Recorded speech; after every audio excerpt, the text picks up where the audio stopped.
So you're one of my earlier incarnations? He crosses his arms and looks away. If you'd put stock in such trash, yes.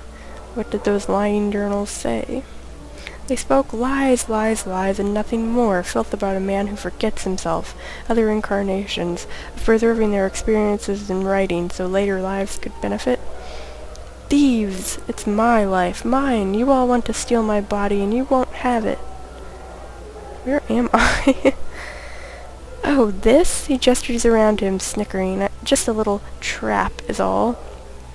I realized that killing you, body thieves, might not be enough. I might have to trap you, ensnare you for eternity. You may have realized by now that there is no way out of this sensory stone. Your mind is locked here. You'll note the rather sparse surroundings I've left for you, all to help the madness set in, good and quick while your flesh rots away. Ha ha ha ha. I don't know, an evil chuckle. I have some questions. Your earlier incarnation crosses his arms and looks away indignantly. Save for a few tufts of hair on his head, he's identical to you. Did you put those tattoos on? No! That one incarnation, that practical one did. I've tried to burn them off, but the skin regenerates with the tattoos still on them. I have tried to tear them off, stain them with acid. I hate them. Read the tattoos. His eyes grow wild. Stop that! Stop reading me! He tries to cover himself with his arms, turning away from you. Figure's eyes grow wilder. Stop! Stop now! I'm warning you. He turns away from the huddling up to cover more of his body. You see on his back the list of tattooed warnings that once read to you at the mortuary. There is, however, one line at the bottom. Don't trust the skull, so we already had read that.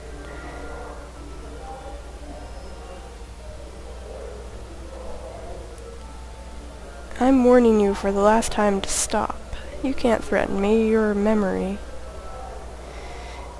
He howls like a madman, thrashing wildly, clawing at his arms and frothing at the mouth. Out, out, out, out, out, out, out, out, out. And you find yourself, and like that, everything ends, and you find yourself standing in the sensorium once more. Interesting.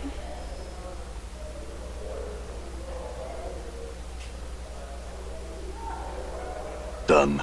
So there are other incarnations. I'm gone. Of Nameless One. All right. I wonder if that might be... There's Quell. Okay, let's talk to him. This older man is chewing on something, muttering softly to himself. After a moment there is a crack as he crunches down on the object in his mouth, then swallows it. His bushy, brassy white eyebrows furrow for a moment, rise, and then furrow again. Without so much as looking at you, the man reaches into his tunic, pulls out a puce-colored ball, regards it curiously for a moment, then pops it into his mouth. Hello? The man frowns and waves you away, then nods to himself thoughtfully as he savors the flavor of whatever he's put into his mouth.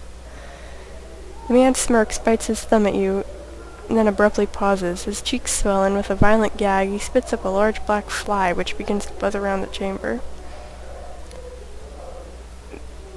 Minna Erosian candies be damned, he cries, shaking his fist at the insect. He whirls on you. What? Better just get it out quick there. He pops a small red candy into his mouth. Do you always traipse about molesting puissant mages with your ignorant prattle, babbling, blathering, chittering, chattering? The candy shoots from his mouth on chattering, flying in a high arc to land on the floor with a wet plip. He stares at it sadly. Sorry about your candy. Or we could pick it up and eat it. Probably not. Gross. It was so tasty, too. He mewls. He suddenly looks up, snarling. Sorry? As you should be, you pricking dung beetle. Mages deserve to respect, and bashers like you should know the proper place. Proper place, proper place. He's jumping up and down. Snatch up the mage's candy and eat it. Okay, we'll do that now. You snatch up the candy and pop it into your mouth. It taste is sweet and tangy. The mage's jaw drops. My delectably scrumptious Bitopian fruit candy. That was good. Can I have another? Another one? Another one? Of all the raw, blistering nerve, what makes you think you deserve another candy, you unmannerly, churlish dullard? I don't deserve one, I want one. How dare you so ungraciously demand candy of me, as if it were some divine right granted to you by the greatest of powers? Shall I just kneel to this whim of yours, O great one? Pass my treasured candies on to you like your stigmatized sacredness? Why don't I anoint them with precious oils, have them blessed first? He stomps his foot with each word. No, no, no, I think not. Come on, just give me one. I'll give you nothing and you'll like it. He plops the candy on his mouth for emphasis. So good, so delicious. I keep demanding the candy. He's not gonna budge. I shall, forgotten is you scabrous, rot-brained clattertrap. I care not, you yeasty, beef-witted pignut. His eyes bulge out and he jabs his finger at you. Now off with you, and do not return without being prepared to show the proper respect. Come bearing a tribute, a gift. Candies and chocolate would be nice, but nothing common. Bring something exotic. Updated my journal. I'm bring gone. Him some damn candy before it'll tell us anything. Done.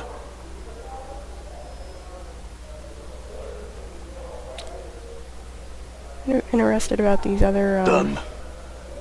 sensations. There are 3 of them in here.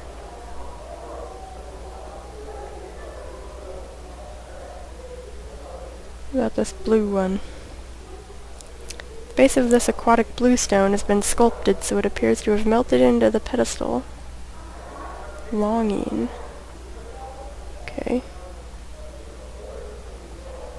As you place your hands upon the stone, its surface ripples beneath your touch. A chill washes over your arms, like plunging your hands into a mountain stream. As you close your eyes, you blink and reopen them. Your eyes are brimming with tears, and you have overcome with a terrible sensation of drowning.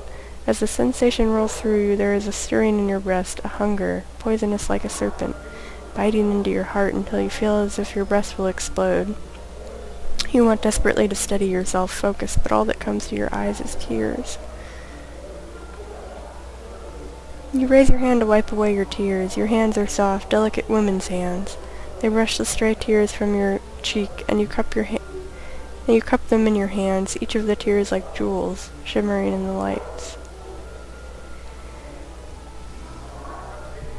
The lights are cast by candle globes that drift through your sanctuary. You have come to this place to gather your thoughts, to reflect on the past with an eye toward the future, to cleanse your mind before the coming journey. Yet, you cannot concentrate. Your thoughts remain in the present, trapped there by the terrible feeling that writhes in your breast. What did he mean?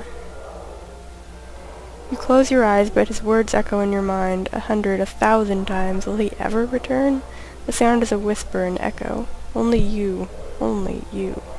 Yet you hesitated at the brink of time's door, and he must have thought you afraid to go. But you were not. You were afraid to stay, and the fear, the serpent writhes in your breast again, its fangs biting into your heart, filling it to bursting with its poison. The tears come again, running down your cheeks in streams. Echo. Your eyes snap open. It is his voice. You whirl and you gasp. He stands, powerful in the shadows, and he strides into the light of the drifting candled globes. And you feel the serpent writhing around, dying. He returned, his face stern, but somewhere in those features you can almost see his pleasure at seeing you. After all, he returned for you.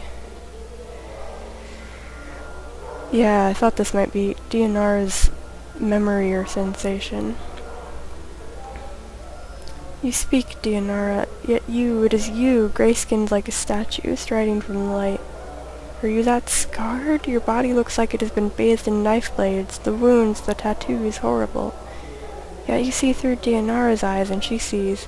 How can she see creatures? She sees you in such light, such terrible longing light, for she... How can she feel such... You feel your vision tearing, doubling, until you are that man striding from the light. It is you, but not you. You feel yourself being torn. It is Dianara's experience, but at the same time, it is also yours.